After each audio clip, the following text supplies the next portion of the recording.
Selamat datang semua. Hari ini kita belajar pendidikan moral tahun 6. Topik kita hari ini adalah pengenalan terhadap alam sekitar.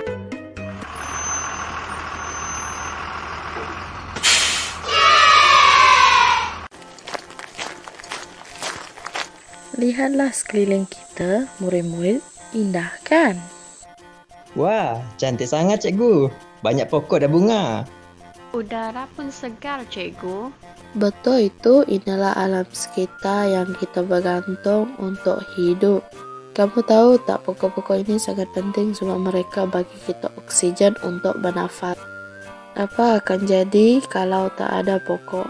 Kita tak boleh bernafas, cikgu. Tepat sekali, sebab itu kita mesti sayang dan jaga alam sekitar.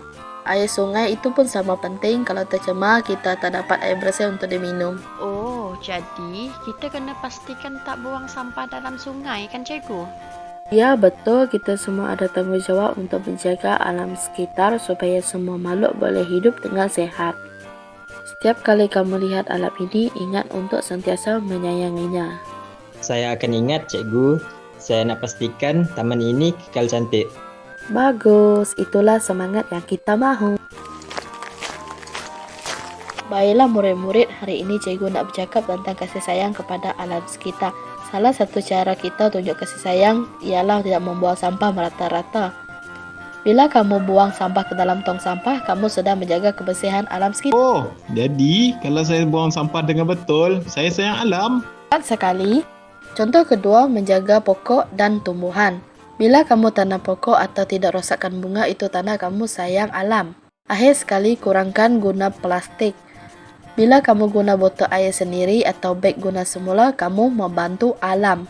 Saya selalu guna botol air sendiri, cikgu.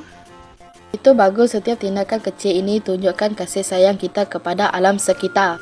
Cikgu, saya keliru. Apa beza kepentingan alam sekitar ni dengan tumbuhan, haiwan dan manusia? Bukankah semua sama saja? Soalan yang bagus. Mari kita faham satu persatu. Alam sekitar ialah tempat tinggal dan sumber makanan bagi tumbuhan. Cahaya matahari, air dan tanah yang baik sangat penting untuk tumbesaran mereka.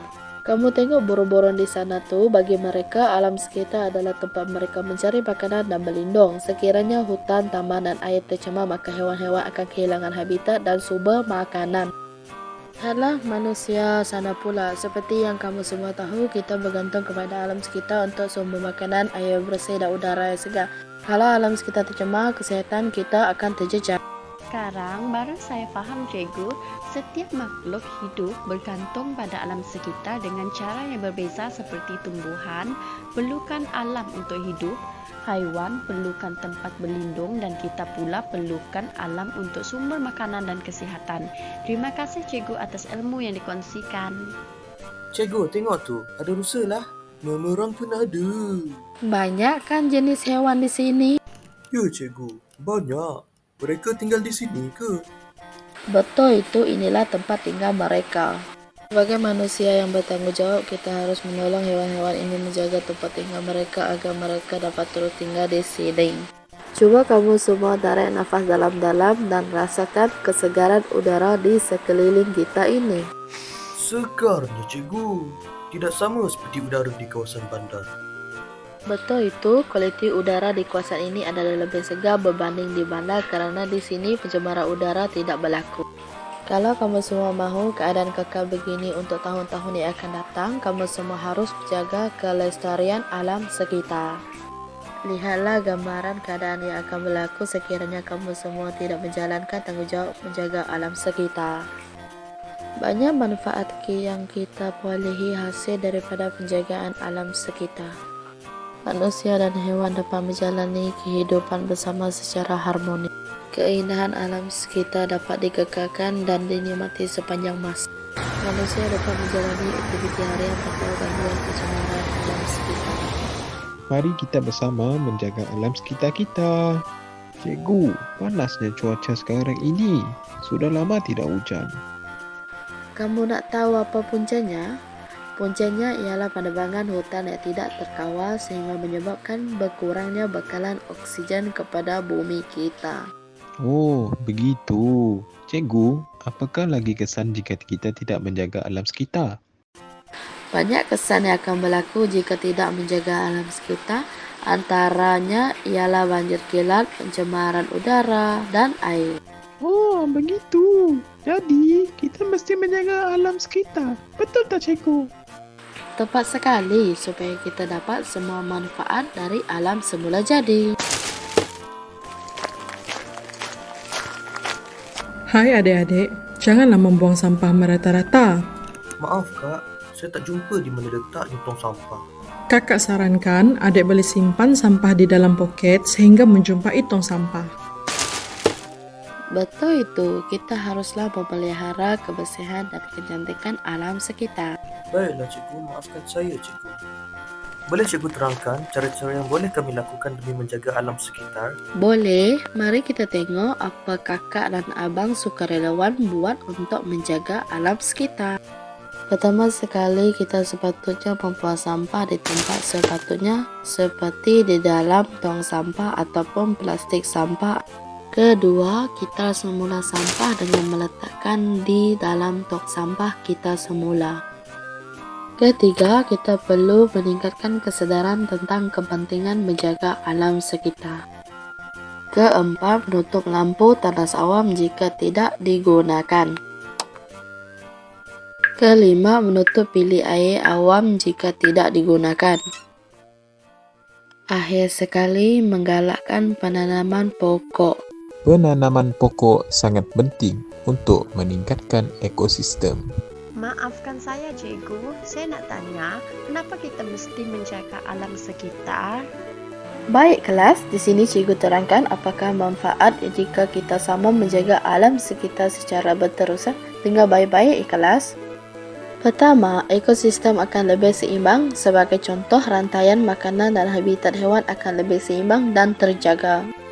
Seterusnya ialah dapat mengurangkan bencana alam berlaku. Sebagai contoh, pembuangan sampah sarap di longkang kawasan perumahan akan menyebabkan banjir kilat. Ada faham semua? Manfaat ketiga ialah dapat meningkatkan kesihatan mental dan fizikal manusia.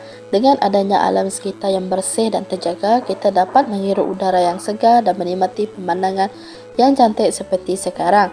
Murid-murid nak belajar di tempat yang kotor dan banyak sampah sarap. Tak nak cikgu, susah nak belajar dekat kelas yang kotor.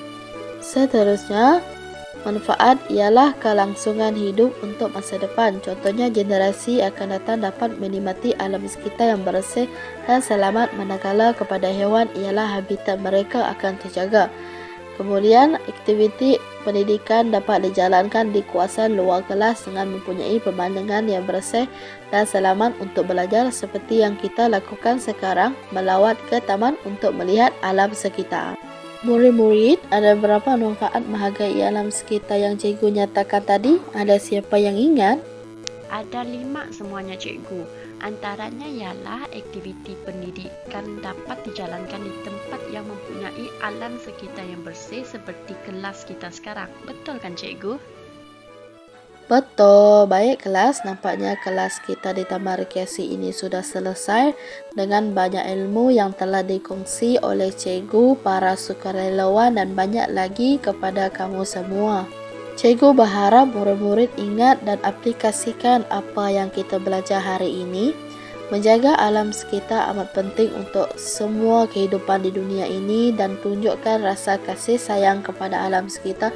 Sebelum menaiki bas untuk pulang ke sekolah, murid-murid diminta untuk beratur sebelum menaiki bas sekolah. Baik cikgu, diminta semua beratur dan berjalan dalam barisan.